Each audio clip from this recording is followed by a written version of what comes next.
In this video, I have 6 simple mistakes to avoid if you're going to work on these different side hustle and gig economy platforms. I've made some of these mistakes as well, and if you don't watch this, I'm betting you might make some of these mistakes. I'm going to go over everything in this video. Speaking of, this is the first ever video with a brand new setup, so give me some slack here if there's not some fancy animations and graphics. But in case you're curious, this is what we're working on now. So number 1 is a problem. If you don't know it, it's going to get worse and worse the more money you make. It's not setting aside money for taxes. And how much should you even set aside? And what taxes do you even need to pay? And what even are you as a worker on these different side hustle gigs? Here's the thing. Firstly, I'm not a CPA or tax professional. Keep that in mind. This isn't legal tax preparation advice. I would set aside about 20 to 30% of your gross pay that you're getting from these platforms. Keep in mind, you're going to have to pay the income tax on that, the federal income tax, the state tax, possibly local tax. And that's not it. The self-employment tax, because this gig stuff, you're a 1099 independent contractor, in essence, a business owner. So these taxes aren't withheld when you're paid. And also, if you're going to be using a vehicle for business, make sure you have to track your business miles, because you can take either an actual expense deduction for those business miles, or the IRS here in the US, the standard optional mileage deduction for those business miles. Now, take some solace in that the IRS says if I don't have documentation, you can estimate. Now, a lot of these apps will give you some kind of reporting on your business miles. We have on yourdrivermike.com a simple basic earnings tracking sheet. A lot of that auto calculates for you. You punch in your numbers for your shift and it tracks your miles. It's going to give you averages, pay trends, and more. So I would consider getting that as well. Number 2, speaking of taxes and business expenses, it's not knowing what's a business expense and how to use it to offset that taxable income. So I mentioned the business miles. That is one of the biggest business expenses you're going to have as a 1099 independent contractor working on apps like DoorDash, Uber, Lyft, Instacart, and the like.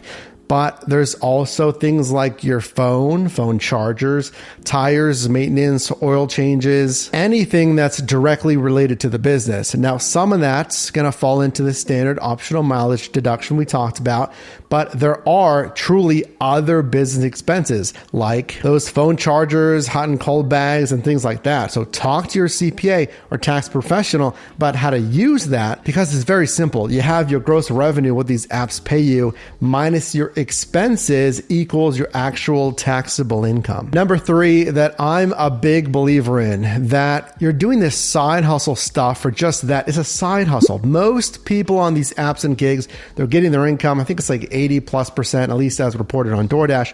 They're getting their main income from somewhere else, maybe a W-2 job, what have you.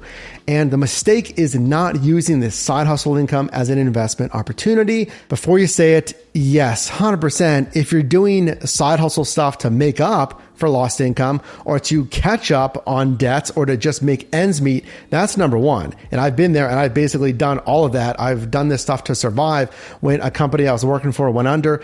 I get that. I've also actually done it to settle a credit card debt as well. And actually that leads me into number 1.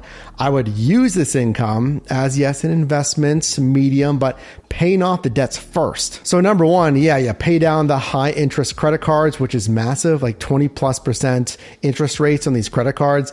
Any other high balance debts, maybe student loans, what have you, if you like, pay off a vehicle faster, etc. But after that, here's what I would do, and here's what I actually do with my money. For instance, here on YouTube and income that I earn from affiliate marketing and of course side hustle apps is number 1, I would bolster my investing portfolio. If you don't have one, I would start. And there's different risk tolerances. You can invest, of course, in single companies with stocks. You can invest in a group of companies like an ETF. You can get exposure to real estate, which is good without actually owning real estate with a REIT. And I get the part where like I want discretionary income, and 100% you can do that. I've done that a ton. I've bought just like stuff that I wanted, but then there was a point where I realized I'm buying all this stuff. And it's just stuff. It's certainly not appreciating. It's certainly not increasing my net worth. And That's what I want for you. So sure, again, get back to baseline, number one, cost of living, what have you. Have some fun, have some liquidity, some discretionary income. But again, truly look at some investment opportunities. I'm looking at investment properties. I've started a new high yield savings account because traditional savings accounts, it's like nothing. It's almost 0% interest earned on a yearly basis. So I looked into a high yield savings account. Number 4, this is massive. Let me ask you this, comment down below, please. Have you just started with this side hustle gig stuff? How long have you been doing it? A day, a week, a month, a year, etc.? Because I'm curious, do you have an exit plan?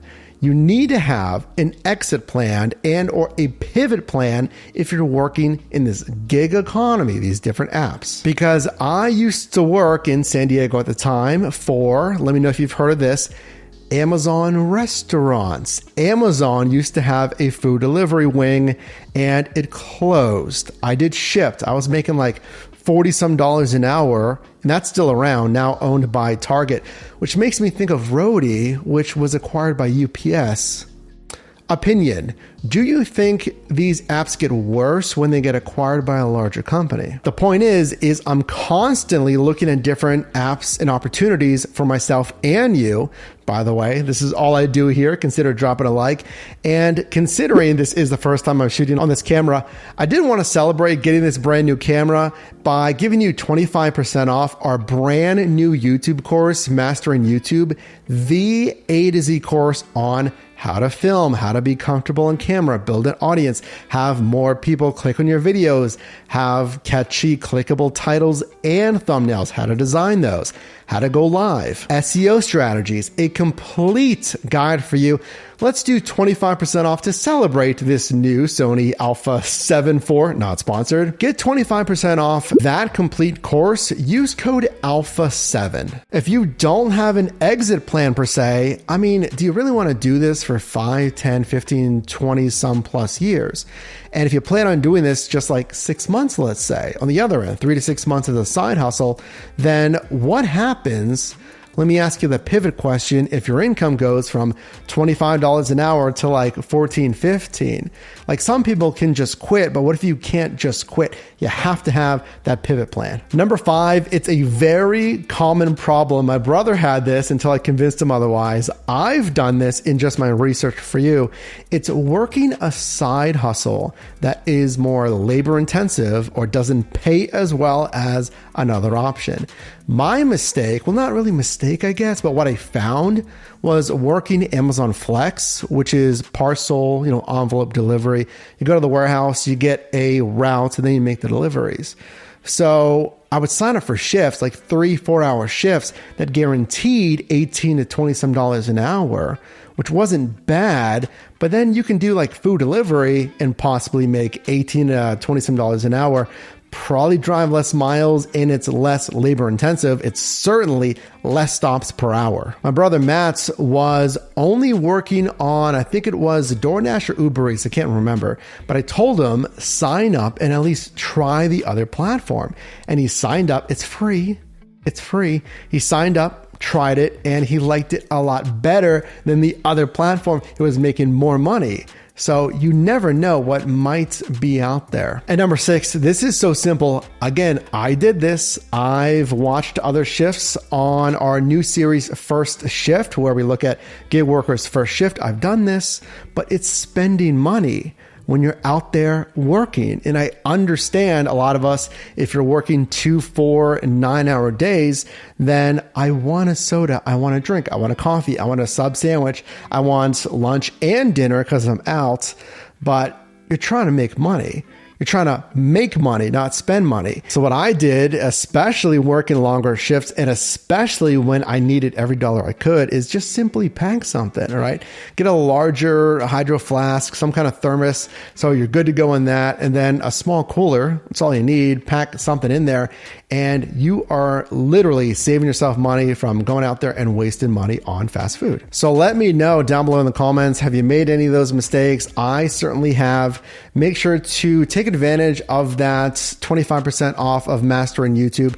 That's going to be for a limited time. I just want to offer that for people who are serious about making money on YouTube, starting and growing a business. So that's going to be a limited time. Other resources at your driver mic as well.